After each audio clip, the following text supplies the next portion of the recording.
Hey everyone, welcome back to Q2C VR Gamer. My name is Todd, and today we're checking out a game changer for VR enthusiasts. It is the RotoVR Explorer Chair. To play with the new RotoVR Explorer. Enhance your play with look and turn technology, creating smooth 360-degree movement for never before experienced VR immersion.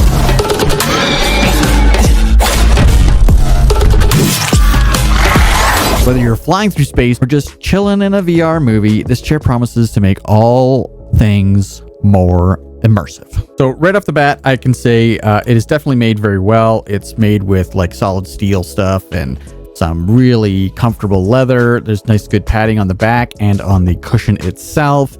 But as far as cosmetics goes, who cares? What does this chair do? So the RotoVR claims that it changes the way you play VR games. And I was a little bit of a skeptic because we've seen these kind of things before. Chairs and Segway kind of things that strap to your legs. And if you've ever been to CES or PAX or Gamescom or AWE, any of these types of conventions, you kind of see some weird stuff. Honestly, I've never seen this at one of those conventions. It's kind of been hiding. I first contacted the developer of this, or the manufacturer of this, back in 2022, and they've progressed quite a bit. And now they are actually a Made with Meta partner and is a recommended accessory for Meta. So what does it do? It does all kinds of things. You can just use it as a regular chair to play seated VR games, and it won't move. It's very sturdy, very, stuck in its place. It's not like your standard swivel chair that you can just move around freely on. It's not how it works. How it does work is you get this little accessory, which is a little Bluetooth accessory. Yeah, you kind of see it there. This Bluetooth accessory that comes with it connects to the chair just by pushing the button. It will go green once the chair is connected. I don't know if you'll see green. Yeah, there you go. And then you can see behind me, right here, I can control this chair with the remote. And basically the remote just lets you, set it where you want so that you can, set it in front of your camera the way you want it to look. And then you would go ahead and sit down. And once you sit down on the chair, this is where kind of the magic happens. There's another button on the side here, and also the USB, which we'll get to that in a second, a USB port on the other side, and a clip. This clip attaches to your head on your top strap of your Quest headset, or any VR headset, to be honest. We're going to demo a whole bunch of stuff with the Quest. So this thing sits on top of your head, and it covers up these two sensors in these holes. Those might be screw holes, actually. I think the sensor is just this piece right here. So you cover up that piece, you push this side button, it beeps a couple times, and now you can see, it's kind of blurry over there, but we'll throw you to some footage of me playing video games. But no matter where I turn my head, now this chair spins. You can change the speed of which the chair spins by pushing both buttons at the same time. There's 3 different settings for how fast it will spin. But that is not including actually moving. So if I move just a little bit, it moves slowly. If I move a whole bunch, it whips around, and it's crazy. But you can control that whipping speed to slow that down as well. It can get a little jarring. I played some games where I had it set to the default, which I think is 3, the fastest, and you are like launching yourself around in circles. It was quite entertaining. And that's all there is to it. The device itself charges on the base. So there's a little hole where you just stick it inside this little hole. It wirelessly charges, and now you've got a completely movable chair. So basically what this does is it takes games that are not free roam, a snap turning game. A good example of one that I tested this with is Oktoberfest. I jumped into there. That game only allows snap turning with the controllers. But instead of snap turning, I could just push forward and walk or run, and then turn myself with my head to walk around through the event area, the theme park that is Oktoberfest. And it was like so intuitive. It was so comfortable. Like, it kind of blew my mind. So then I thought I got to try this on a whole bunch of stuff. So I've played Flight 74. I played Half-Life Alyx, which was fantastic, obviously through Steam, and I didn't use the Quest headset for that. I used Vive Focus Vision, their new headset, and it worked great with that. I did try Escaping Wonderland.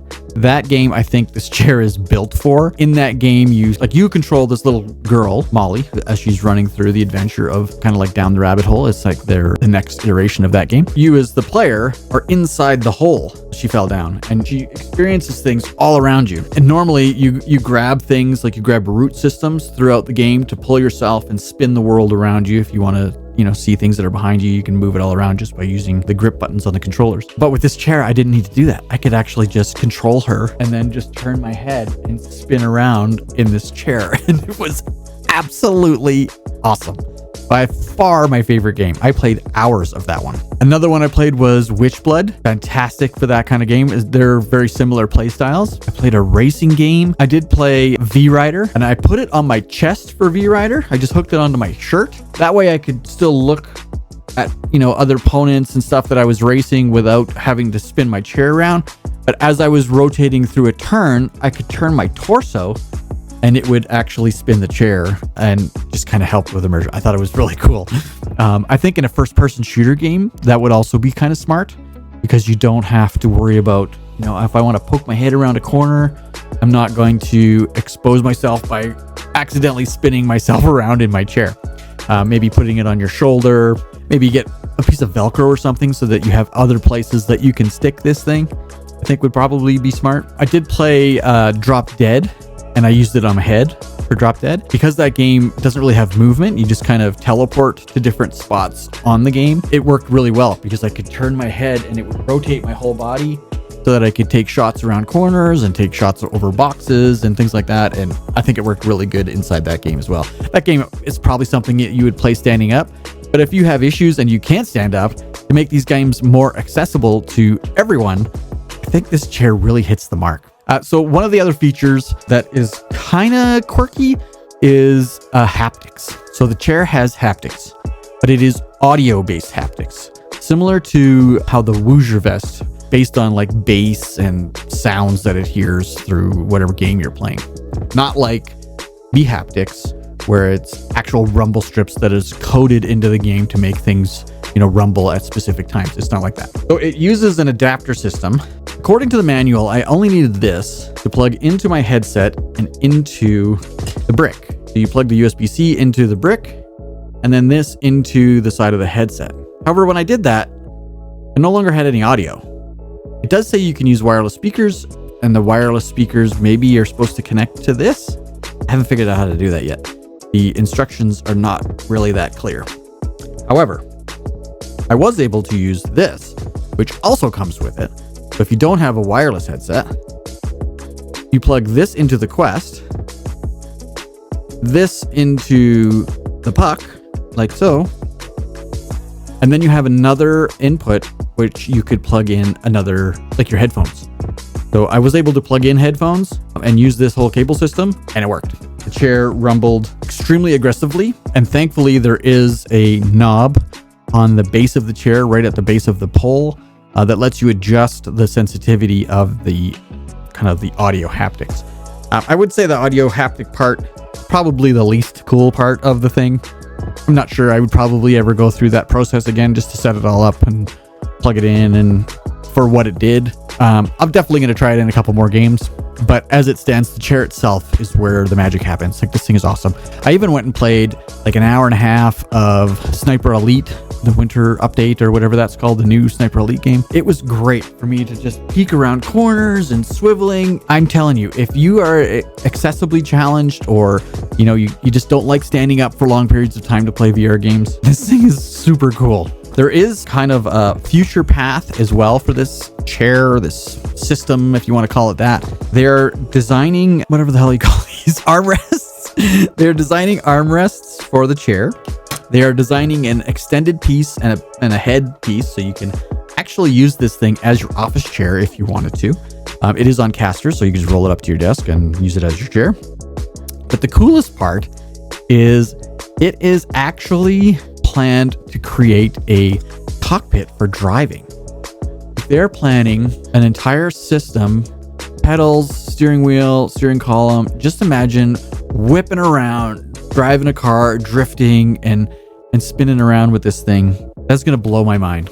I even had my son play Escaping Wonderland, and he played it for probably an hour, and he's never played those types of games before. He's more of a Roblox kind of guy, or Rec Room, those kind of games. So when he sat down to play this, his expectations were kind of indifferent. Didn't know what to expect, especially with the chair. And I couldn't get him out of the headset. He had so much fun playing that game. I even threw him into Flight 74 to see what it would look like with him playing that game, and he had a great time in that as well. Thought the chair was absolutely cool. You could spin around and see the whole interior of the plane if you wanted to, or just check out things out the window, or I don't know. It's super cool. The coolest thing, I think, for a takeaway is it works with any game. Whether it has snap turning or smooth turning, it doesn't matter. If it's a game that you move, now you just have to use your controllers to move forward, and you can use the puck to wander around and play and do your turning and stuff. It's just absolute genius. I did play this for probably 4 hours. I went through two headsets because my batteries died, and this thing kept going. So I don't know what the life of this is, but it definitely lasts a quest, which is good. The worst that could happen is you're in the middle of a game and now you can't move because this puck little thing died. Definitely handy that you can just take it off and plunk it down onto the base to charge it. Okay, so right now the RotoVR chair is 799 pounds or euros. It does not look like it's available to ship to Canada yet.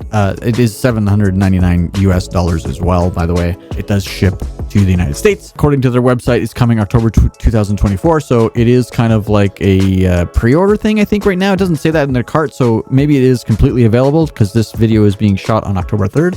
So it could very well be ready to rock and roll. In the box, you get the RotoVR chair, the head tracking thing, a big AC brick, and all these books and stuff to show you what's coming, how to put it together. It took me maybe an hour to put it together, probably longer than it should have, only because I put a couple pieces on upside down and I had to take it apart. So completely my fault. Very easy to follow instructions with how to set up the rumble and haptics for audio. I did have some issues with my wireless headset working, but that could have just been my headset. Once I plugged them in with the cable, all worked fine. So let me know what you think. Is the RotoVR an accessory that you would add to your Quest lineup? I think it's super cool and is staying right there in my studio, and I'm definitely going to be using it more and more often. Let me know down in the comments what you think of RotoVR, and if it's something that was on your radar, and if it wasn't, maybe it is now. Thanks for watching, everybody. Hit that like button if you liked the video. Subscribe to the channel if you haven't already, and we'll see you on the next one.